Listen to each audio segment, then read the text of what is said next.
नमस्कार दोस्तों, स्वागत है आपका अपने YouTube channel bio hub by Virendra sir पर। दोस्तों, आज हम 12th बायोलॉजी के चैप्टर नंबर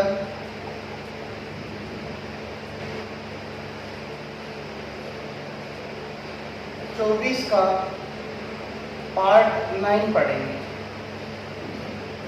हमने चैप्टर नंबर 24 के यानी रक्त परिसंचरण तंत्र वाले पार्ट के 8 पार्टों को पढ़ लिया था। आज 9वां पार्ट स्टार्ट करते हैं। जो साथी हमसे पहली बार जुड़ रहे हैं वे हमारे YouTube channel bio hub by Virendra sir को लाइक, शेयर एवं सब्सक्राइब अवश्य करें। चलिए स्टार्ट करते हैं। आज का हमारा टॉपिक है हृदय एवं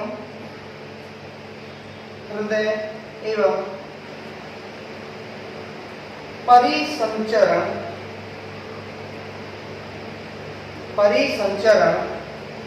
तंत्र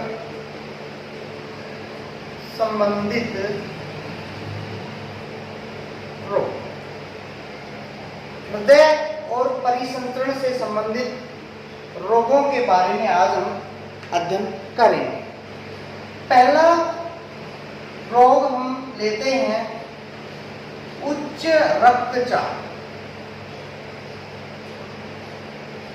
जिसको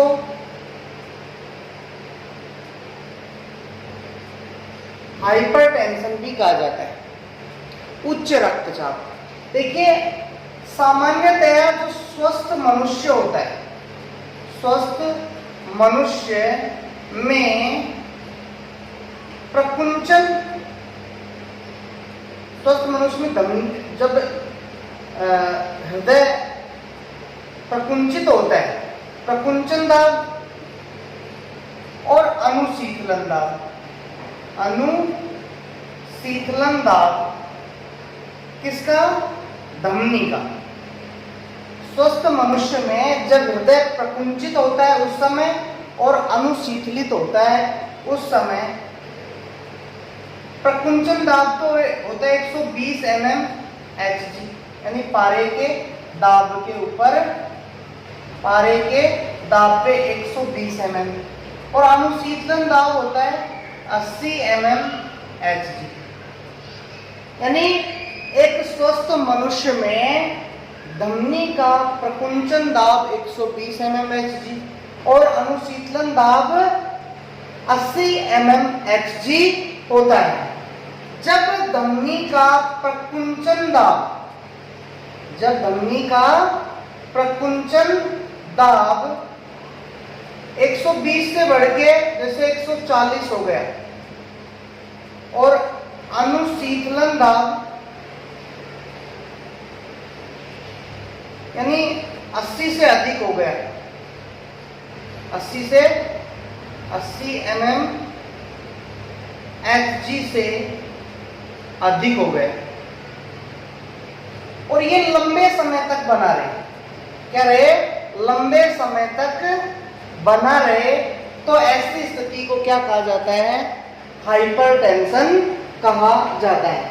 यानी स्वस्थ मनुष्य में धमनी का प्रकुंचन दाब 120 mmHg और अनुशीतलन दाब 80 mmHg होता है।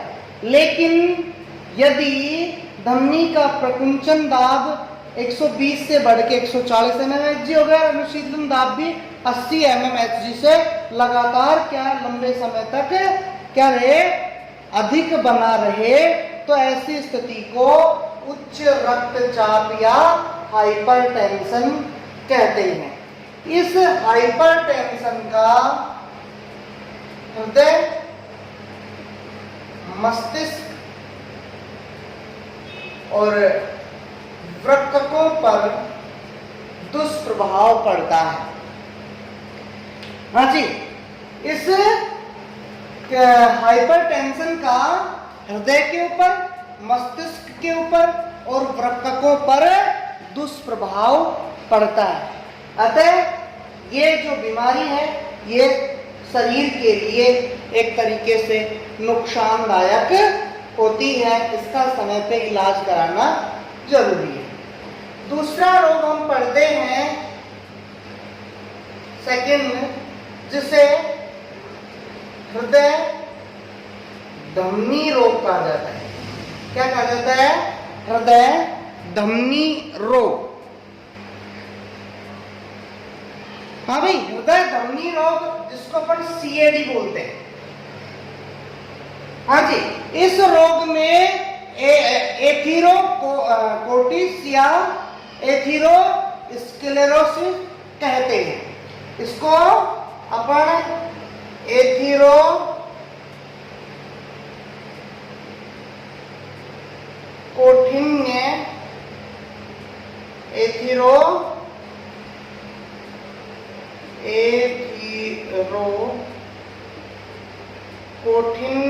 या फिर एथेरोस्क्लेरोसिस कहा जाता है। हृदय धमनी रोग को एथेरोस्क्लेरोसिस या एथेरोस्क्लेरोसिस कहा जाता है। इसके अंदर हृदय पेशियों को रक्त पहुंचाने वाली, हृदय पेशियों को जो रक्त पहुंचाती है वो धमनी, हृदय पेशियों को रक्त पहुंचाने वाली धमनी है, वो प्रभावित हो जाती है। यानी इस धमनी में वसा, कैल्शियम आदि जमा हो जाने से इस धमनी की जो गुहा है वो सक्रिय हो जाती है। धमनी की गुहा क्या हो जाती है? सक्रिय हो जाती है, जिससे हृदय को, हार्ट को पर्याप्त रक्त नहीं प्राप्त होता, यानी ऑक्सीजन की आपूर्ति नहीं हो पाती है। दोबारा से एक बार समझो, हृदय धमनी रोग जिसको एथेरोस्क्लेरोसिस या एथेरोस्क्लेरोसिस कहा जाता है, इस रोग के अंदर हृदय पेशियों को रक्त पहुंचाने वाली धमनी वो प्रभावित हो जाती है, अर्थात धमनी की गुहा सक्रिय हो जाती। किसके कारण? जैसे ये धमनी है, इस धमनी के यहाँ पे वसा या कैल्शियम का जमाव हो जाने से इस की ये गुहा है ये सक्रिय हो जाती है। गुहा क्या हो गई? सक्रिय हो गई। इस वजह से हृदय को पर्याप्त रक्त नहीं मिल पाता, अर्थात हृदय के पास पर्याप्त रक्त नहीं पहुंचने के कारण हृदय पेशियों को पर्याप्त मात्रा में ऑक्सीजन नहीं प्राप्त होती। परिणाम स्वरूप हृदय धमनी रोग उत्पन्न होता है। नेक्स्ट है हमारा, जिसको हृदयपात कहा जाता है। तीसरा है हृदयपात, जिसको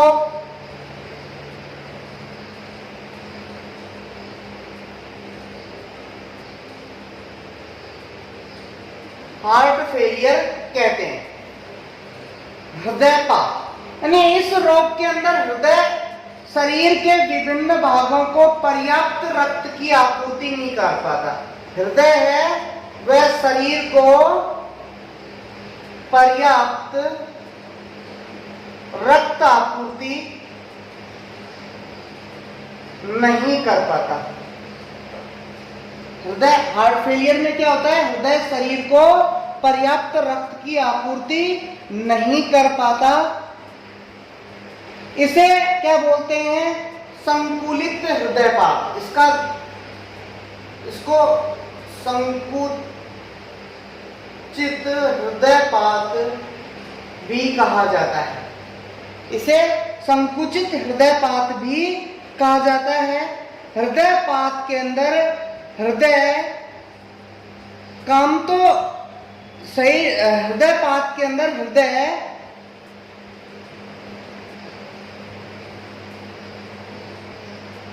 हाँ भाई, हृदयपात में क्या होता है? हृदय है वो शरीर को पर्याप्त रक्त की आपूर्ति नहीं कर पाता। इसको अपन ने क्या कहा है? संकुचित हृदयपात भी कहा है। हृदयपात हृदय घात की तरह नहीं होता। ये हृदयपात है वो हृदयपात घात की तरह नहीं होता। ये दोनों इक्वल नहीं है भाई। हृदय, इसको हार्ट फेलियर बोलते हैं और इसको हार्ट अटैक बोला जाता है। इसको हार्ट फेलियर कहेंगे और इसको हार्ट अटैक कहेंगे। यानी हृदय घात के अंदर तो क्या होता है, हृदय की धड़कन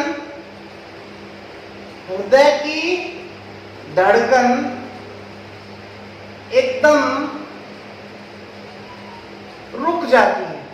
हृदय की धड़कन क्या हो जाती है, एकदम से रुक जाती है। लेकिन हृदयपात के अंदर हृदय द्वारा पर्याप्त रक्त आपूर्ति नहीं हो पाती, जिससे क्या होता है भाई, हृदय है वो कमजोर हो जाता है। हृदय पेशियों को भी पर्याप्त ऑक्सीजन नहीं मिलने के कारण हृदय कमजोर हो जाता है। देखिए हृदयपात में क्या होगा, हृदय तो धड़कता है लेकिन हृदय के कार्य करने की जो क्षमता है ना वो घट जाती है। कहने का मतलब हृदय द्वारा शरीर को पर्याप्त रक्त की आपूर्ति नहीं हो पाती है। हृदयपात हृदयघात के समान नहीं होता है, ध्यान रखना। हृदयपात और हृदयघात आपस में समान नहीं होते। हृदयपात में तो हृदय की धड़कन एकदम से रुक जाती है, व्यक्ति की क्या हो जाती है, मृत्यु हो जाती है। लेकिन हृदयपात के अंदर हार्ट फेलियर में पर्याप्त रक्त आपूर्ति नहीं होगी और यहाँ पर पर्याप्त आपूर्ति नहीं होने के कारण हृदय की जो पेशियां हैं वो धीरे धीरे कमजोर हो जाती हैं और समय के साथ बहुत दिनों के बाद धीरे धीरे कमजोर होते होते व्यक्ति की मृत्यु हो जाती है। नेक्स्ट है हमारा हृदय सूल। नेक्स्ट हृदय सूल। हाँ भाई, हृदय सूल में यानी जब हृदय पेशियों को कोरोनरी धमनी में संकुचन या थक्का बनने के कारण पर्याप्त रक्त की आपूर्ति नहीं होती है तो इसके कारण सीने व कंधे में तेज दर्द होता है। इसे आर्टीरियोस्क्लेरोसिस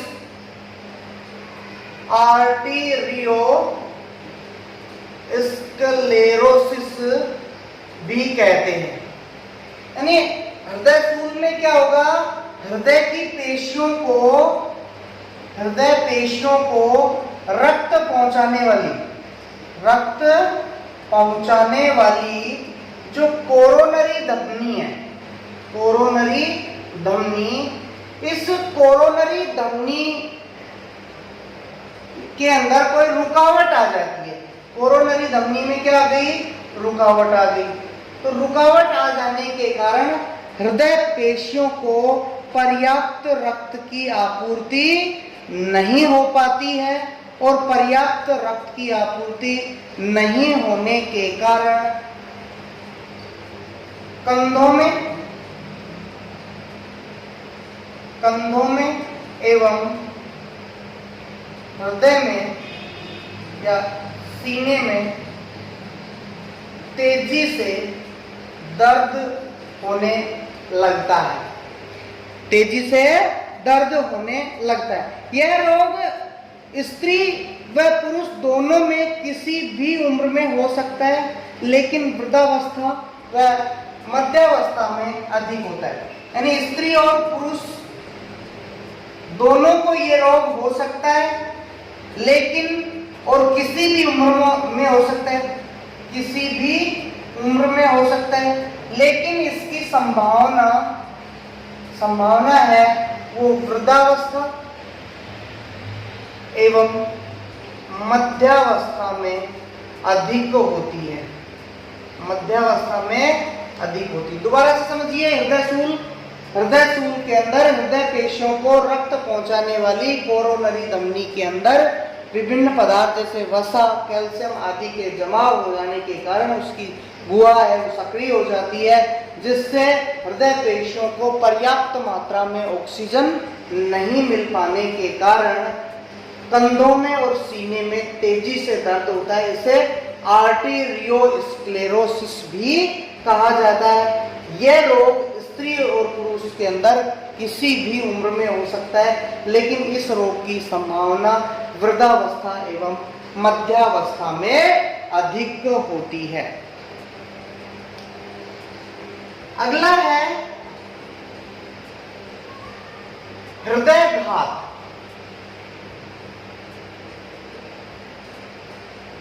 हृदयघात जिसको अपन ने अभी हार्ट अटैक कहा था, यानी इसे किस नाम से भी जाना जाता है? हार्ट अटैक के नाम से भी जाना जाता है।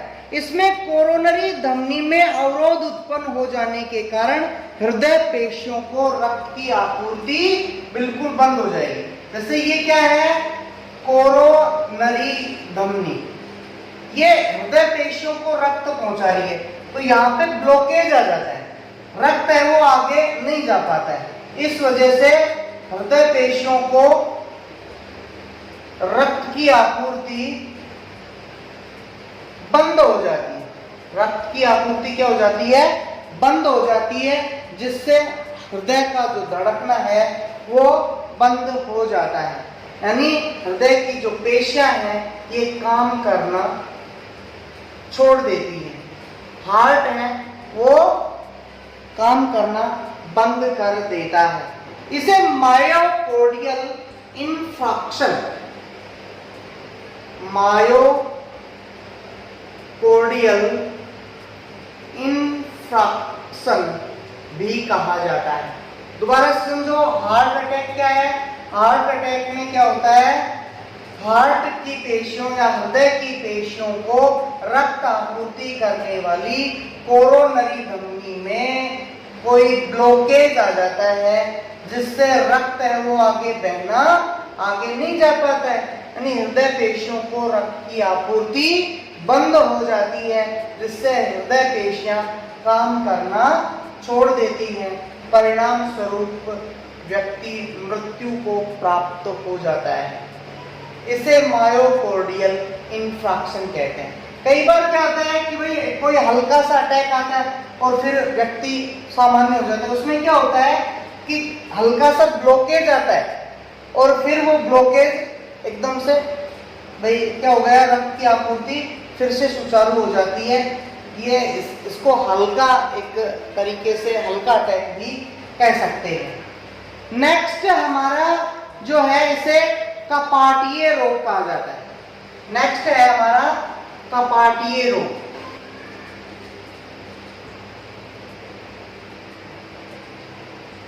कपाटीय रोग, हाँ भाई, नहीं, जब हृदय कपाट सही ढंग से, हृदय के जो कपाट हैं वो सही ढंग से काम नहीं करते।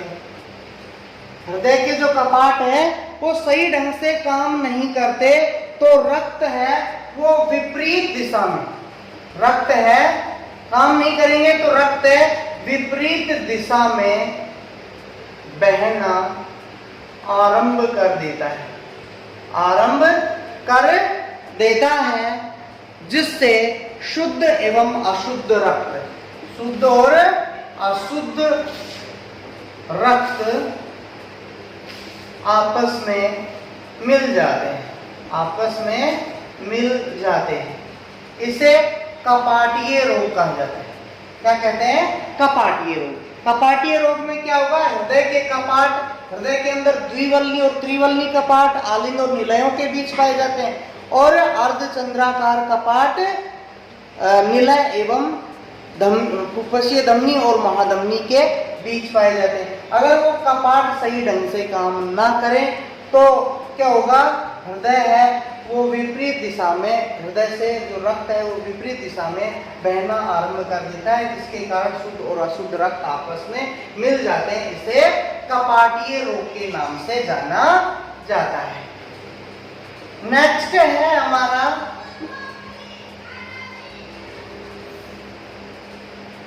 Coronary thrombosis.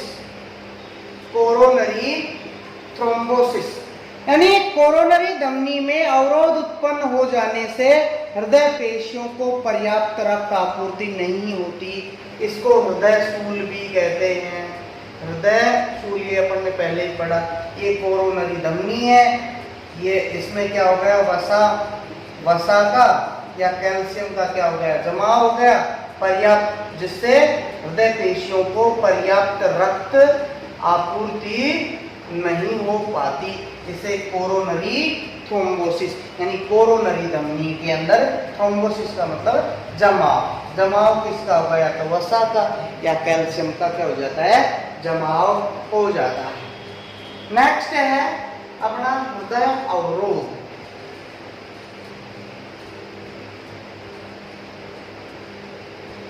हृदय अवरोध, हाँ जी, यानी इस रोग में हिज्जबंडल ठीक ढंग से काम नहीं करते, अर्थात जो ऐसे नोड से उत्पन्न आवेग हैं वो निलयों तक नहीं पहुंच पाते, जिससे निलयों की भित्ति काम करना छोड़ देती है और परिसंचरण का काम है वो रुक जाता है।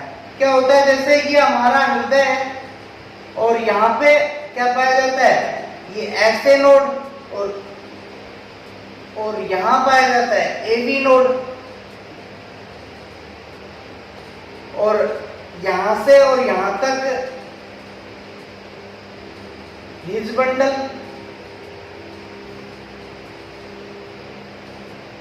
और पुरकिंजे तंतु ये पाए जाते हैं। तो क्या होता है, ऐसे नोड से क्या उत्पन्न होता है भाई, हृदय के संकुचन के आवेग उत्पन्न होते हैं ऐसे नोड से, और ये इस भित्ति के जरिए एबी नोड के पास पहुंचते हैं, और एबी नोड से ये आवेग हिज्जबंडल और पुरकिंजे तंतुओं द्वारा इन निलयों की भित्ति में पहुंचते हैं। इन निलयों की भित्ति में पहुंचते निलय संकुचित होते हैं। अब ये हिज्जबंडल काम करना क्या कर देते हैं, छोड़ देते हैं। तो जो ऐसे नोड से ये आवेग आए, ये आवेग निलयों की भित्ति तक नहीं पहुंच पाते और निलयों का जो संकुचन है वो बंद हो जाता है, अर्थात परिसंचरण की क्रिया रुक जाती है। इसमें भी क्या होगा, व्यक्ति मृत्यु को प्राप्त होता है। अगला है हमारा नेक्स्ट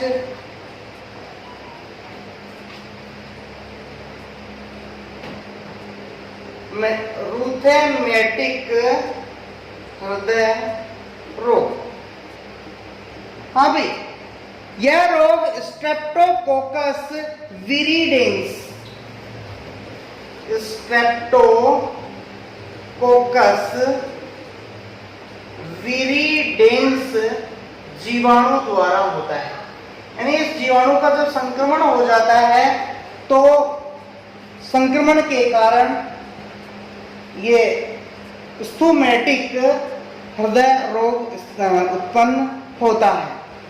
इस रोग के कारण हृदय के कपाट हैं, हृदय के कपाट सही ढंग से कार्य नहीं करते।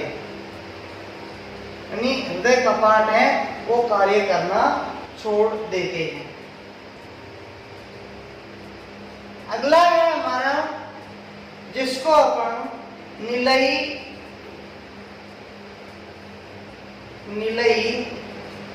तंतुकता कहते हैं।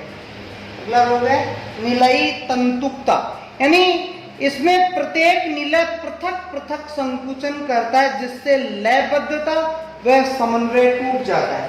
निलयी तंतुकता में क्या होगा, निलय वास्तव में तो क्या होना चाहिए, एक साथ लगभग एक साथ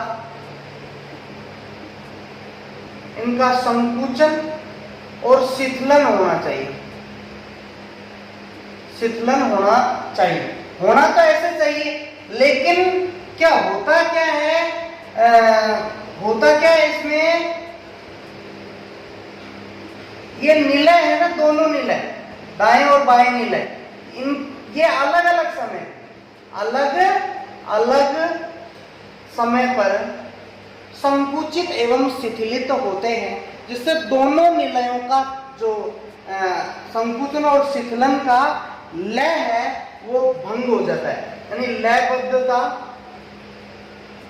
एवं समन्वय भंग हो जाता है दोनों निलयों का। यानी वास्तव में तो निलय एक साथ संकुचित और शिथिलित होने चाहिए, लेकिन अलग अलग समय पे ये संकुचित और शिथिलित होने लग जाते हैं, जिससे लयबद्धता, निलयों की जो लयबद्धता एवं समन्वय है वो भंग हो जाता है, जिसे निलयी तंतुकता कहा जाता है। अगला हमारा है पेरिकोर्डियाटिस। पेरिकोर्डियाटिस यानी जीवाणु के संक्रमण से पेरिकोर्डियम में सूजन आ जाता है। कोई बैक्टीरिया का क्या हो गया, संक्रमण हो गया, जिससे पेरिकोर्डियम जो झिल्ली है उसमें क्या आ जाता है, सूजन आ जाता है। जीवाणु के संक्रमण से पेरिकोर्डियम झिल्ली में सूजन आ जाता है और पेरिकोर्डियल द्रव अधिक मात्रा में संचित हो जाता है। पेरिकोर्डियल द्रव अधिक मात्रा में संचित हो जाता है, संचित हो जाता है। क्या हो गया, जीवाणु के संक्रमण के कारण पेरिकोर्डियम झिल्ली में सूजन आ जाने से पेरिकोर्डियल द्रव अधिक मात्रा में संचित हो जाता है, जिससे हृदय का आकार बढ़ जाता है। जिससे क्या होगा, हृदय का आकार बढ़ जाएगा। यह एक घातक अवस्था होती है, घातक अवस्था है, इससे व्यक्ति की मृत्यु भी हो सकती है। पेरिकोर्डियाटिस देखो नाम से पता लगता है, जीवाणु के संक्रमण से पेरिकोर्डियम झिल्ली में सूजन आ जाता है, जिससे पेरिकोर्डियल द्रव अधिक मात्रा में संचित हो जाता है, जिसके परिणाम स्वरूप हृदय का आकार बढ़ जाता है। यह एक घातक अवस्था है, अतः इस अवस्था के कारण व्यक्ति की मृत्यु भी हो सकती है। हमारा जो ये 24वां लेसन था यहीं पे समाप्त होता है। 25वें लेसन के लिए हमारा नेक्स्ट वीडियो देखें। धन्यवाद।